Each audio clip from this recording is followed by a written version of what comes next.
కృష్ణగాడు వాడిన పర్ఫ్యూమ్. అప్పుడు అర్థమైంది నేను తోసింది నా కజిన్ కృష్ణనే అని. అప్పుడు పరిగెత్తడం ఆపి వెనక్కి తిరిగి చూశాను.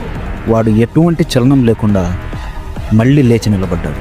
వాడిని చూస్తుంటే నాకు భయంగా ఉంది, ఎందుకంటే ఆ చీకటిలో వాడు నాకు ఒక భూతంలా కనిపిస్తున్నాడు. కానీ కృష్ణను వదిలి వెళ్ళలేకపోయాను. వాడి చెయ్యి పట్టుకొని బలవంతంగా లాక్కుంటూ బయటికి పరుగులు తీశాను. కానీ కృష్ణ మాత్రం రావట్లేదు. నా చెయ్యి వదలరా అంటూ ఏదో ఒక రకంగా భయానకంగా అరుస్తున్నాడు. వాడి వాయిస్ ఒక్కోసారి ఒక్కో విధంగా వినిపిస్తుంది. వాడి చెయ్యి అయితే పట్టుకున్నాను, కానీ వాడి మొహం చూసే ధైర్యం కూడా లేదు నాకు. అలా కృష్ణని లాక్కుంటూ స్పీడ్గా నడుస్తున్నాను. అప్పుడే చీకట్లో ఆ మైన్స్లో కనిపించిన అమ్మాయి ఎదురుగా కనిపించింది. నేను మాత్రం ఆగలేదు, నడుస్తూనే ఉన్నాను. ఆ అమ్మాయికి మేము దగ్గరవుతున్న కొద్దీ నా 2 కళ్ళని నేను నమ్మలేకపోతున్నాను. ఎందుకంటే ఎర్రటి చీరలో అందంగా కనిపించిన అమ్మాయి